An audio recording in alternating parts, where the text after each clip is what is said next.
Well, hi, everyone. I am Adam, and you can see Jay Kumar right there as we get ready for match week 11 of the Premier League. But we have a lot of other things to discuss as well. So we should just kind of dig right into it. No fanfare.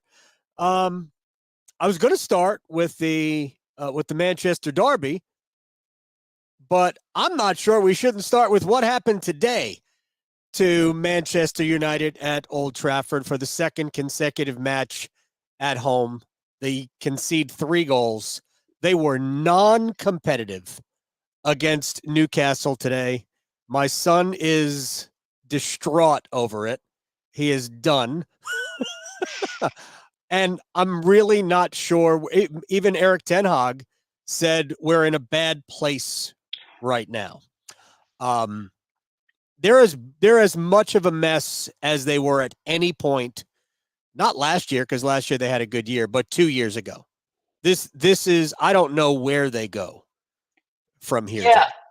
yeah, I'm not entirely sure. I think it's the same question we've been batting around all season with them, though, is they are very much a product of their own making, and the structures around Ten Hag are not set up to succeed. And then you compound that with an injury crisis, it becomes really hard to manage. And yet at the same time, Rafael Varane doesn't make the bench. He's apparently fit. Like, what did he?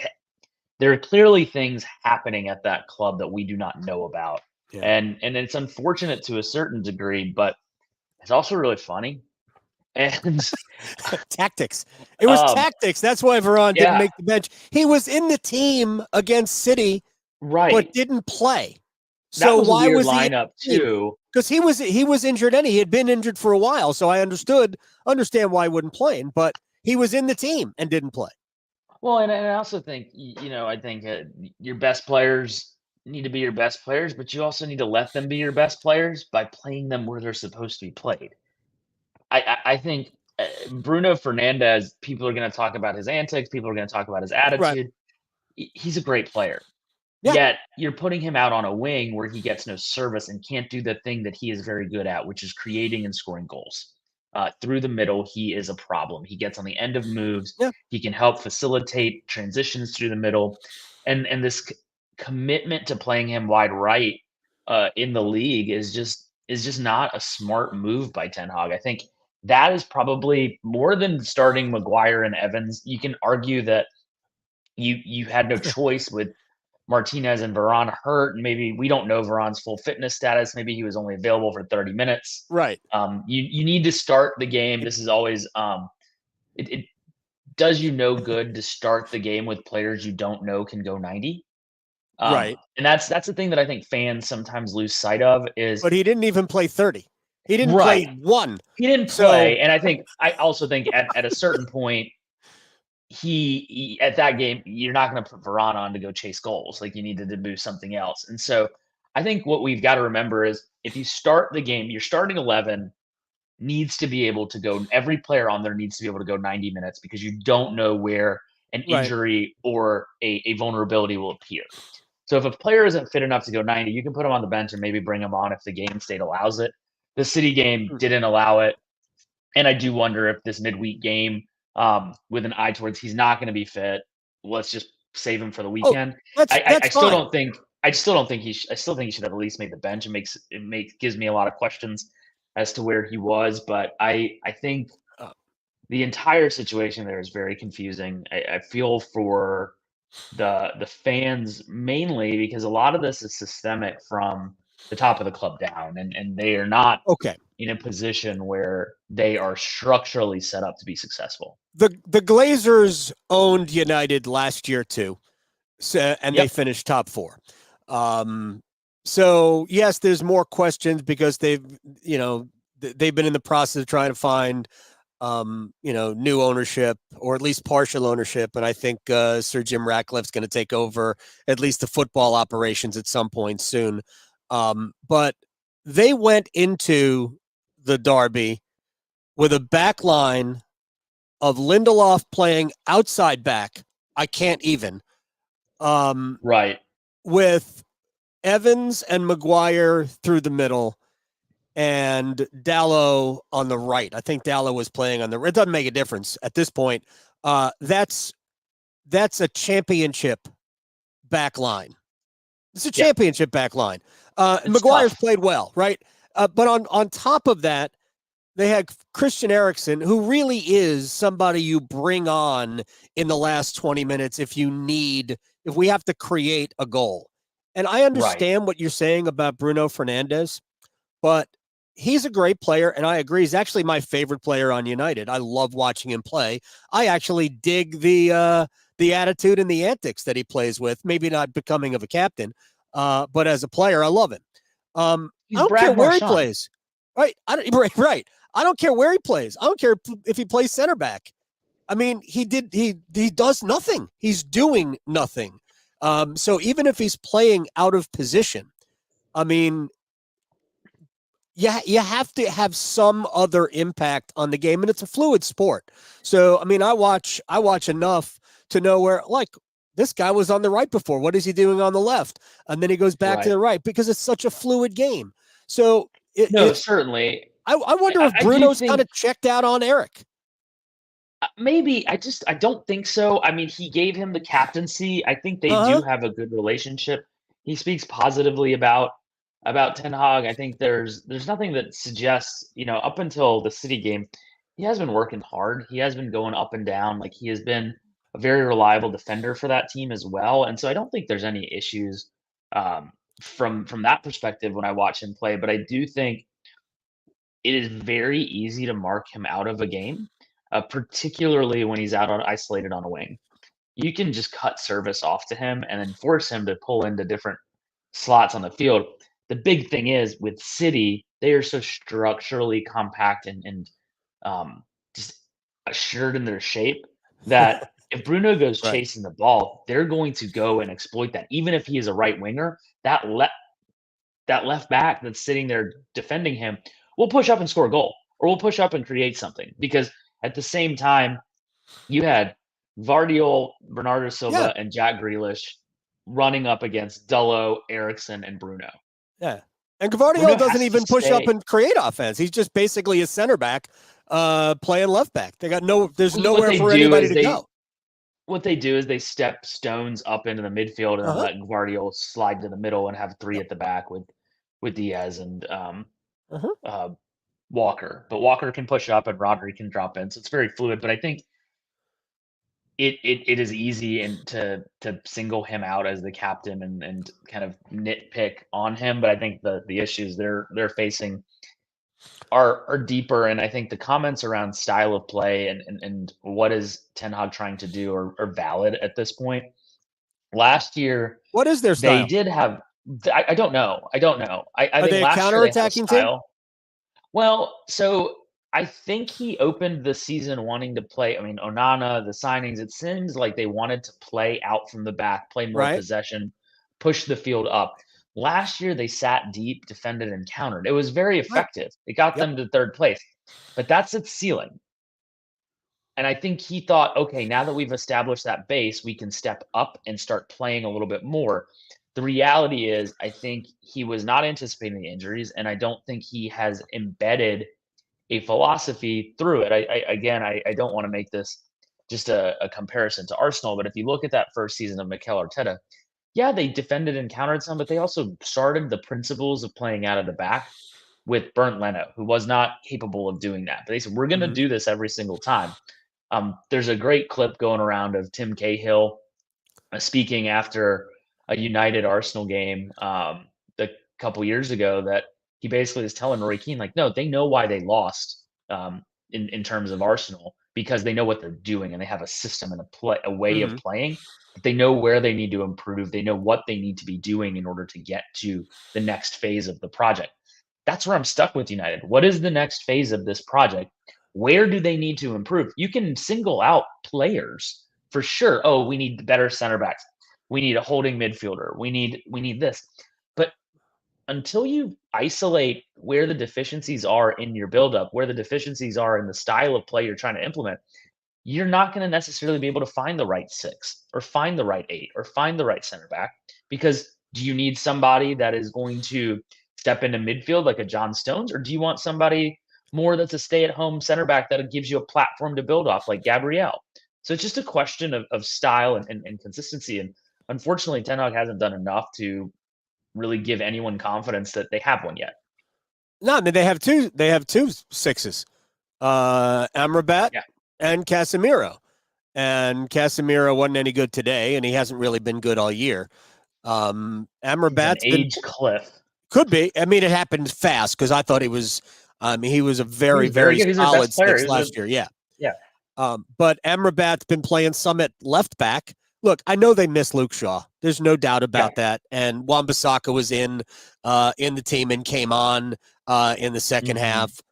So they missed, they have missed him of late, and they definitely missed Lisandro Martinez.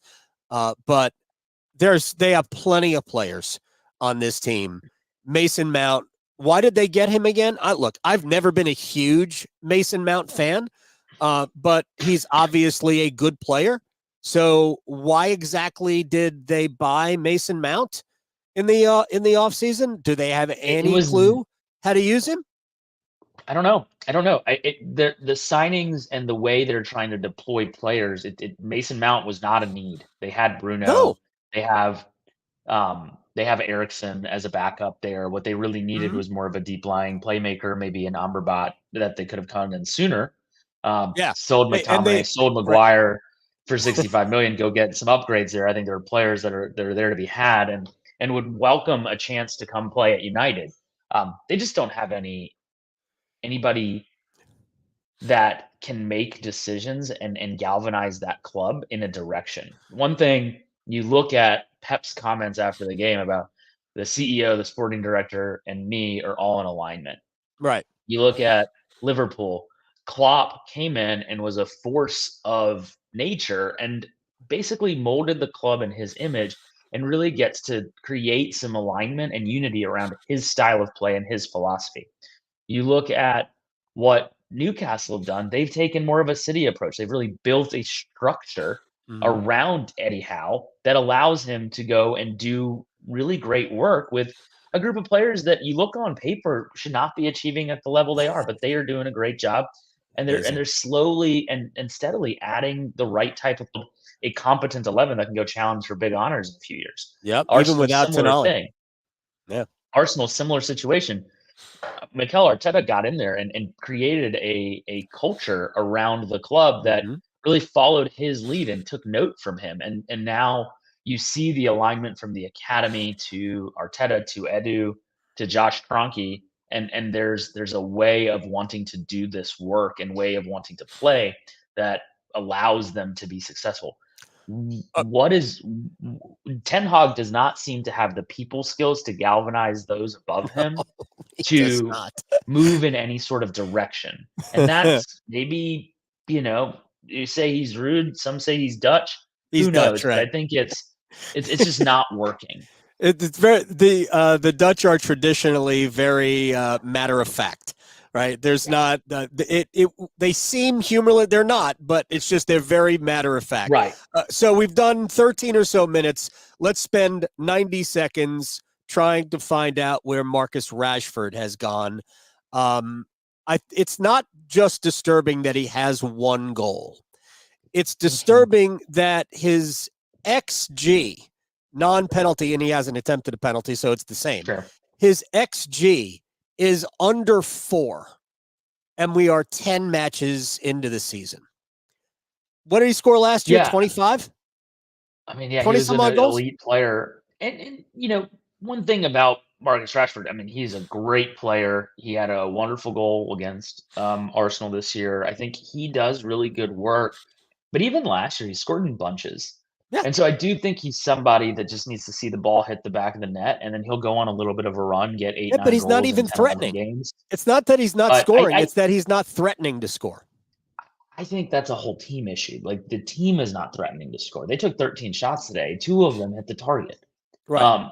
They're just not, and they're just not a team right now. They're a collection of folks out on a pitch trying to figure it out, and you see them fighting through it as they play. And he is a perfect example of a vibes player, that the vibes at United are at an all-time low, Mhm. and it is permeating into the way those attackers play. And attackers really need confidence, really need kind of some replicability and structure to do the creative stuff on that end.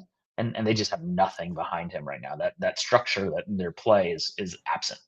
And maybe playing against the nation state team probably isn't the best time Sure. to find it. Yeah. They're 0 for their last 2 against Yeah. nation states. Did Erling Haaland get screwed out of the Ballon d'Or? Whatever I just said. No. I mean, I think Can two things be true? A, he got screwed, Yeah. and B, giving it to Lionel Messi is just based on bringing Argentina a World Cup. Yeah, I also think, if we think about what is the Ballon d'Or has never been a true indicator of the best player in the world. It's the If so, MVP. Thierry Henry would have won it. Right. Yeah, and I think that he being Messi this year was the MVP of world football. From the World Cup to Inter Miami's kind of global rocking it around the MLS, just completely transforming the perception and really identity of U.S. soccer. Like, he is the MVP of world football right now, and World Cup and Leagues justly Cup deserved. Right, but although it's not this year, right? Or is it the Right. is it just the calendar year of 22? Gosh, I should know this, but either way, I don't. I'm sorry. I mean, the truth is that Haaland scored the most goals. If that's the goals. case, Haaland's goals from January to June wouldn't count. So right, Haaland scored the most goals. They won the treble, right? They won FA, Champions League, and Premier League. But Messi did win World Cup and Leagues Cup, so he's only 2 behind. But Julian Alvarez but I also probably should have won. Well, I also think from Haaland's perspective, he wasn't even the best player on his team. No, he might have been the third best player. Yeah. third best behind De Bruyne and Rodri, right? Yeah, exactly. Those are the 2 that came to mind. Maybe even Ruben Diaz at points of last season. No question. It's hard to say like you are the Ballon d'Or winner when you look at your team and you would finish 3rd in a voting contest. So yeah. All right, I got 2 more topics. By the way, you don't want to talk at all about EFL Cup, do you? Oh, we can. I thought Arsenal played horrible. I mean, it was an absolute stinker of a performance, and I think there is a standard, and the players that started were on the bench, and they showed up at a standard that is not acceptable. And you heard Mikel Arteta after the match, and that was one of those, I'm going to take it in front of the media, but I guarantee you he laid into them in the locker room. Good finish by Ben White, though. Off the corner. Yeah. Good finish. Right. By the way, good Probably luck. Should have been foul on Souček, but not on Ben. Maybe did he foul Ramsdale? On Ramsdale. I don't think he. I mean, So. The ball was, I think, already past him. Good luck to Port Vale. I actually wish that Port Vale and Middlesbrough weren't going to play each other. I'd like to see them play, but at least one of them is going to make the semifinals. Middlesbrough is one of the 3 remaining in the final 8 that has actually won this. They won it in 2004. But Port Vale from League One, they're not even good in League One. They're 16th in League One. I really didn't want to talk. I mean, Liverpool won. I watched it, but it is what it is. I like the I'll kids. say one. I love I'll say one thing about Darwin's goal was great. I mean, that was vintage. That goal summarized Darwin Nunez like better than anything else. Just put that on a loop. First touch was great. Probably illegal in 49 out of 50 states. Like, that was horrendous. But then just an immaculate finish into the top corner. Just perfect. Wait. Like, chases it down and then boop, right in the corner. Actually sure. I'm not sure that's not the opposite of Darwin Nunez. Because for the most part, I think his first touch is pretty good. And then in front of goal, he just messes it up.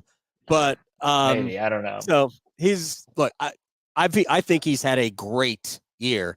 And I think he is one of the reasons I believe that Liverpool is going to be in this for the duration. I mean, Salah wasn't even good today, to be honest. But again, I thought Bournemouth. When I watched I thought Bournemouth was plucky, man. I hope we see a little bit of kind of a resurgence from them.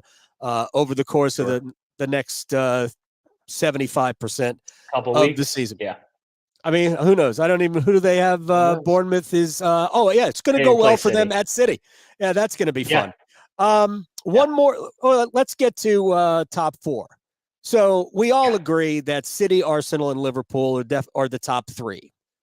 Right. I know where Tottenham is, and Tottenham's pre-Christmas fixtures are kind of friendly still. It's hard to believe since their fixtures have been pretty friendly so far anyway.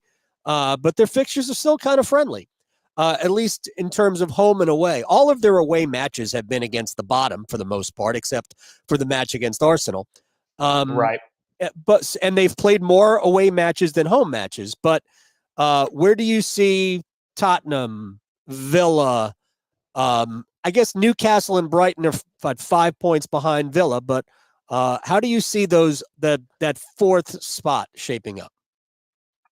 I think it's going to be fascinating. I think Tottenham have, the luxury of one game a week. They really will focus in on this, and their squad is not deep enough to really manage anything beyond that at this point. So it's a huge advantage. The question becomes, and having seen this in other seasons with other teams, is what happens when they do drop a game? Because there is no midweek recovery. They sit with that for a week. How are they going to handle adversity? And I do think their success and identity is a little bit overblown. I mean, they deserve all the credit for winning, and they should. But this notion of free-flowing Tottenham has fewer goals than struggling to click Arsenal. Yeah. Like they're doing a lot of good things, and I don't mean this to sound patronizing. It's great. I just don't see a sustainability pathway for them to stay at that level for 30 or 28 more games. We'll see what happens. That December period for them they're gonna get found out. They've got, away at City. I think they play Newcastle. Right. So City, Newcastle. I've got all next coming up. United.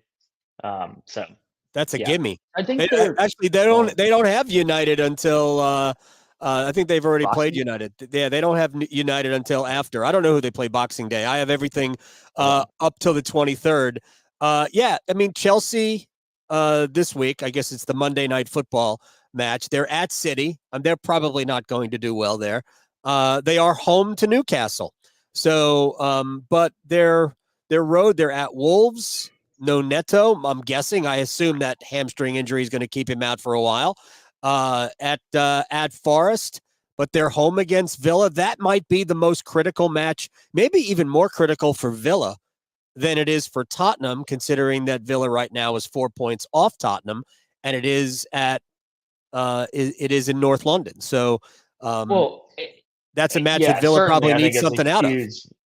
Yeah, I think so. I think they need a point there. And Villa's looked great. I mean, highest scoring team in the league.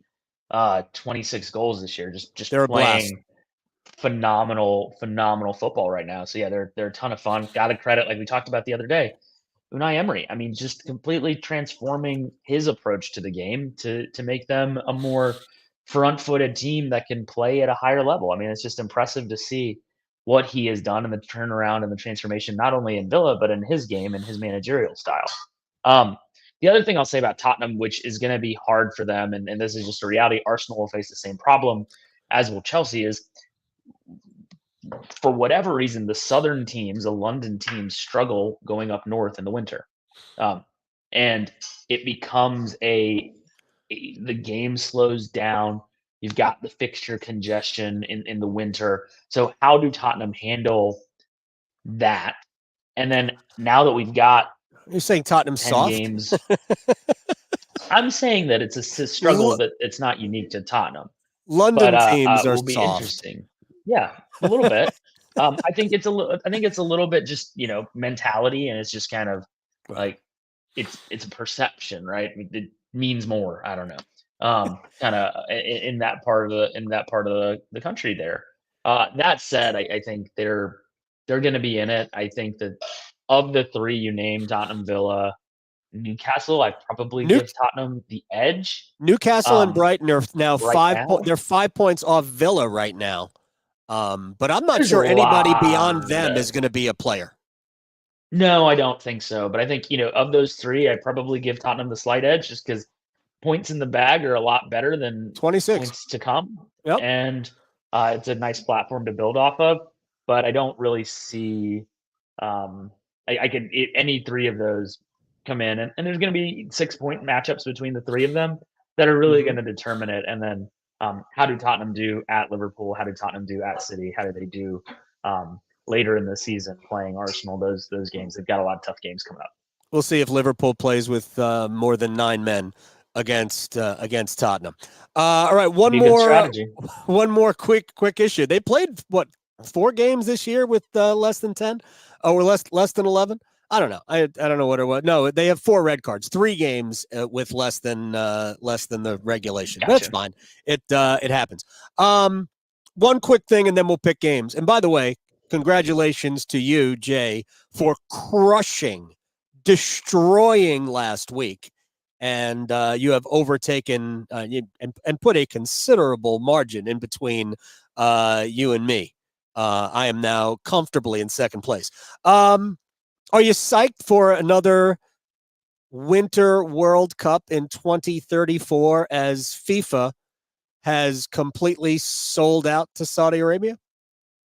You gotta hand it to FIFA, man. Like, at least they get their corruption. Like, they keep it interesting. It's fresh. It's like, ooh, what's it going to be this time? It's not the same old money laundering that you see that you saw for Qatar.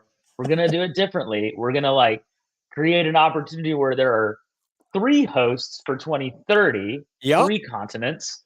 And so the only continent that has a chance is Australia and Saudi Arabia.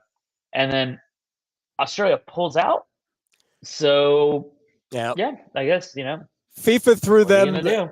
Basically, FIFA's going to throw them the championship of the Club World Cup, like in 26 or something like that. They're going to throw them some FIFA events. And honestly, Australia didn't have their bid ready based on what I've been able to read and hear. And the deadline, for some reason, 11 years out, was yesterday. And yes, Saudi Arabia was the only country that made a bid. Well, what are you gonna do? So as I said on Twitter,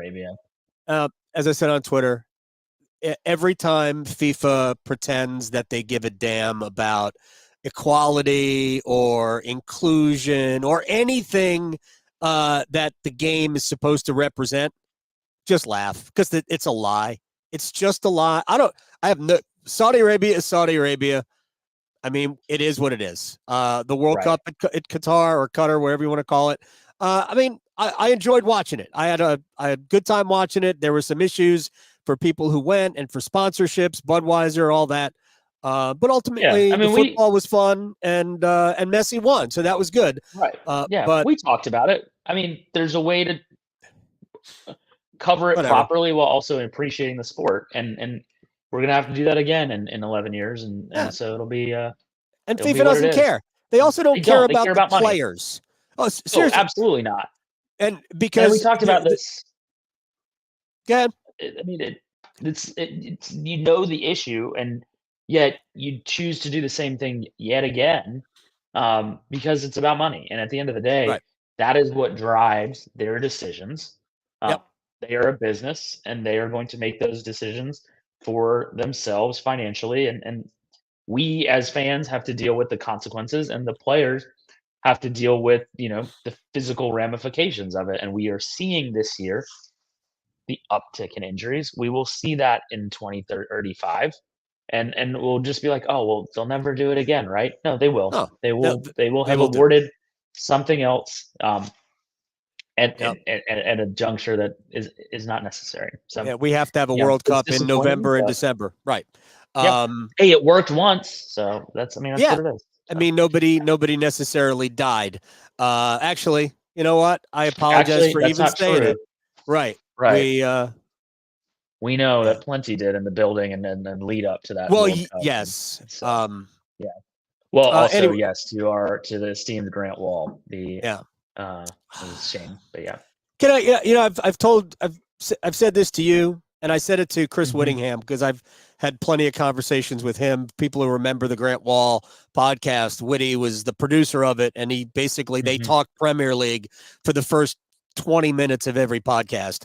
And as much as you have brought me into this sport and this league, so did Grant, and so did Chris. And I cried Oh, when I saw the yeah. news. I absolutely cried when I saw the news. But it feels like it's such a long time ago. I actually still have the Grant Wall podcast icon on my phone. And I've spoken to Grant, and it's Yeah. real quick. Chris wants wants to remind us that the top 5 are probably Champions League spots this year in the Premier League. I think Yeah. it depends on who the 5 are, though, because I think it goes to club coefficient. Is it club or UEFA coefficient? I thought it I was league coefficient, but I think I it's could be club. wrong. I think Okay. it's club. I mean, look, I'm not trying to get Villa out. I just don't want hopes to Right. get dashed if Villa's coefficient is not high enough. I thought it was club coefficient. But if it's league, then yes, the Premier League is going to get 5. Heck, League One might get 4, and they don't deserve. They don't deserve 4. Would they have 2 last year? I think Yeah. 2. They have And 2 this year. they have 2. They have PSG and Lens. So we'll see what happens with that. Yeah, well, PSG's not even in first place right now in League One. All right, Yeah. let's rip through some match selections. All right. Fulham hosting the traveling garbage show that is Manchester United. Fulham hosting United should be a no-brainer pick every single time. Right. And yet we're sitting here needing to determine, is United going to be able to do anything? I mean, at the end of the day, but then you're like, can Fulham stop them? And at the end, I think you just got to go with history on this one. And so I'm going to take United outright to win away at Fulham. All right, I'll take Fulham. Fulham won You were today. probably right, but No, yeah. I have no idea. I've been incredibly bad over the last, I'd say, 4 or 5 weeks. Very, very bad. But I'll take Fulham because I've seen Fulham play much better than I have seen United play. Let's remember that several of United's wins should have been losses or draws at best. They should not have beaten Wolves. They were not the better side on the Yep. opener. They should have lost. Was it Brentford? They should have lost that match. Speaking of Brentford, that's our next match. And at G-Tech, they host West Ham.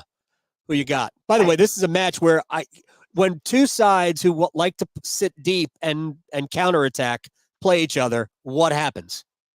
Yeah. I mean, West Ham have 1 win in their last 5.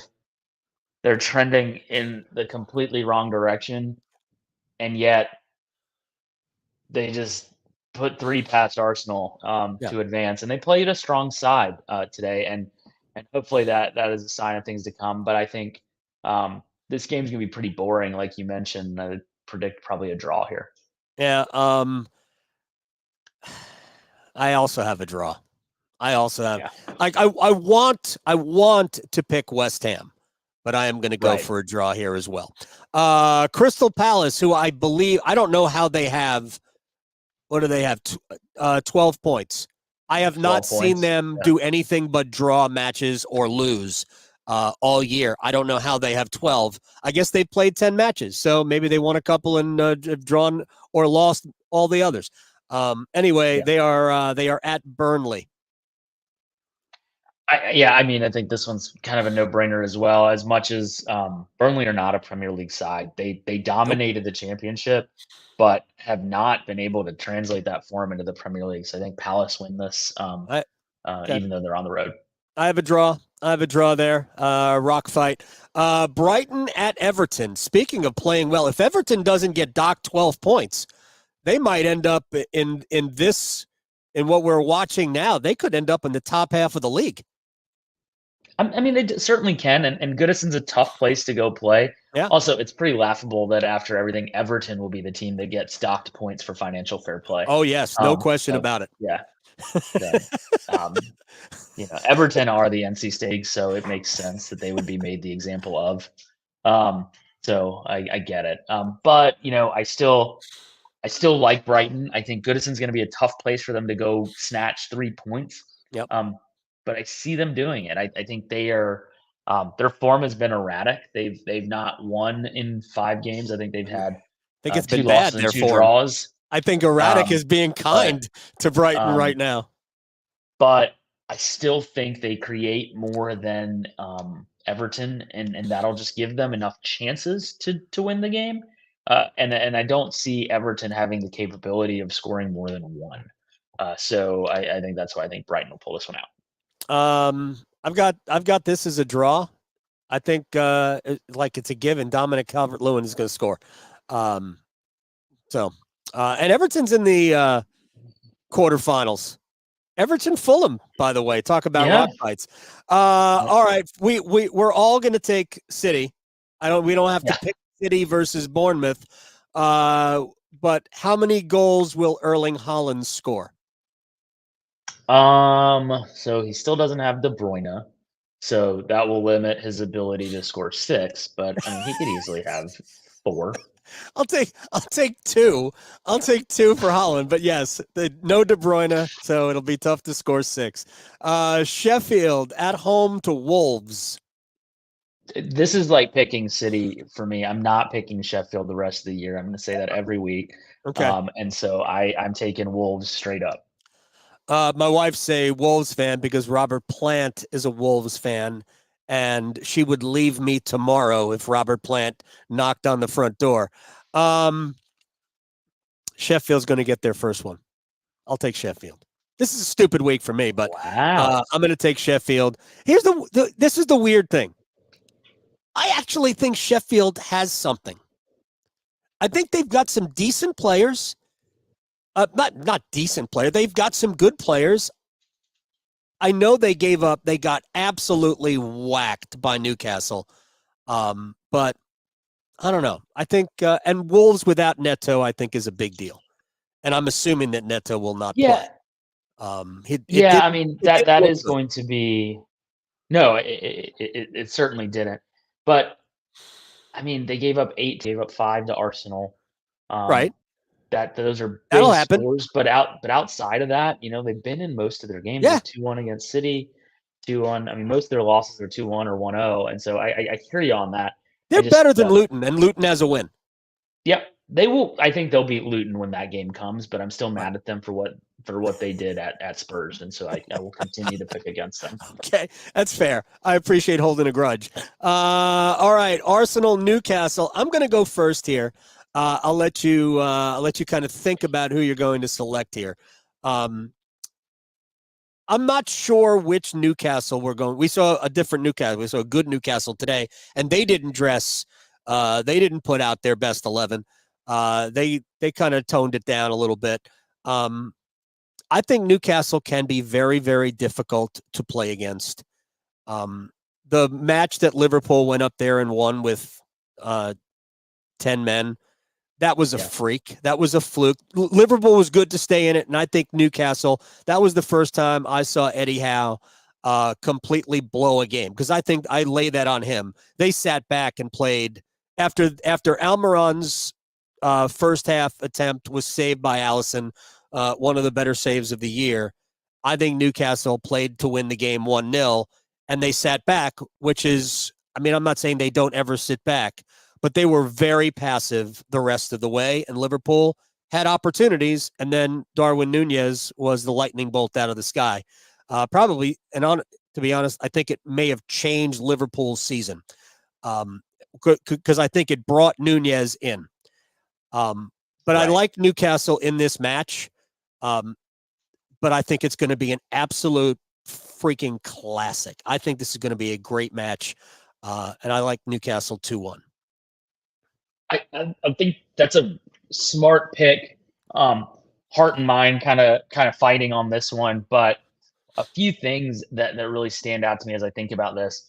No Sven Botman, no Alexander Isak, no Harvey Barnes, no Jacob Murphy, no Sandro Tonali for Newcastle. They will all be out this weekend, and potentially no Elliot Anderson as well. So with that many players unavailable to Newcastle, it really makes me question if they don't start quickly what they have on the bench to change the game in their favor, even though they'll be at home.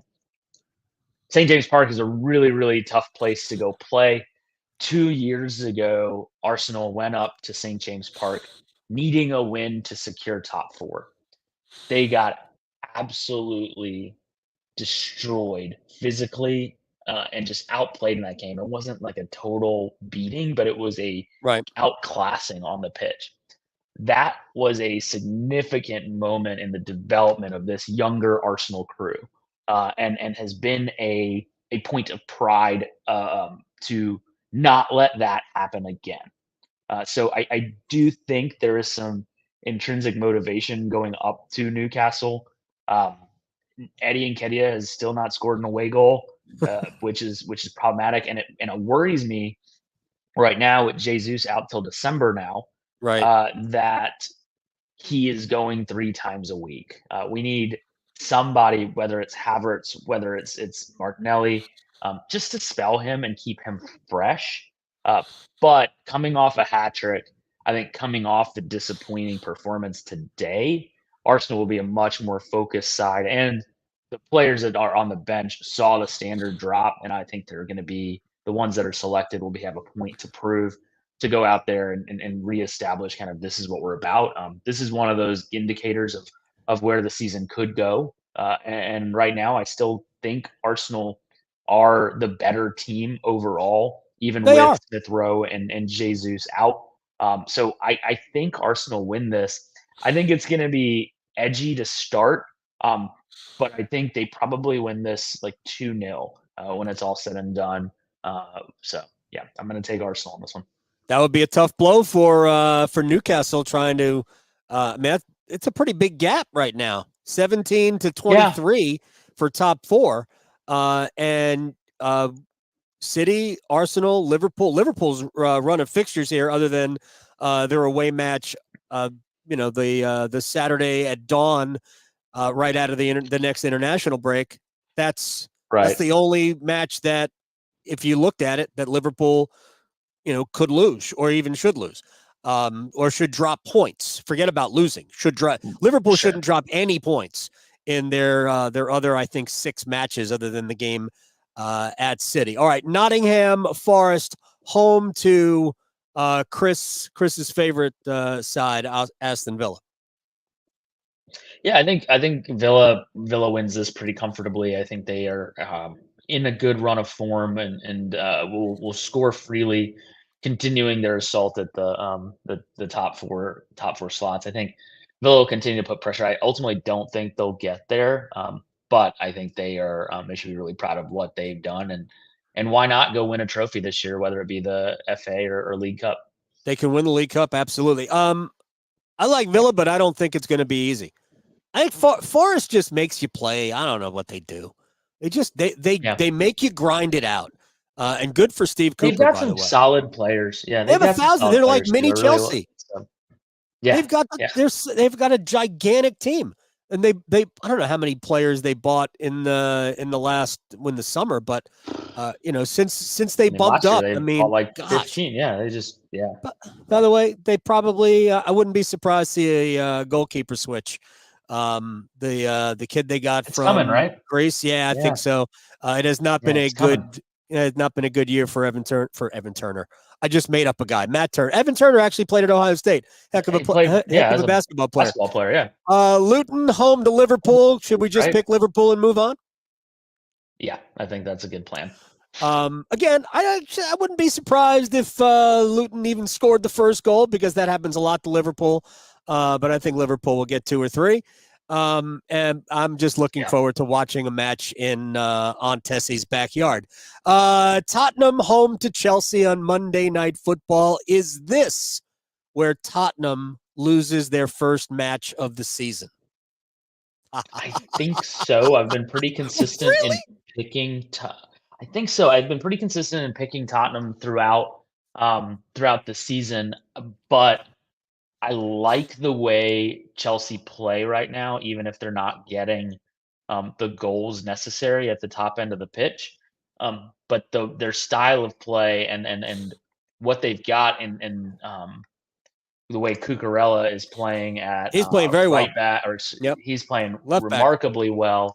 Left back. Sorry. And then Because you should know, because he just kept beating on Bukayo Saka for 90 minutes. Right. And then Reece James came back into the team against Sheffield. And I think if he can play and Cucurella can play, they've got the type of profiled fullbacks that can help keep Tottenham's wide players a little bit quieter.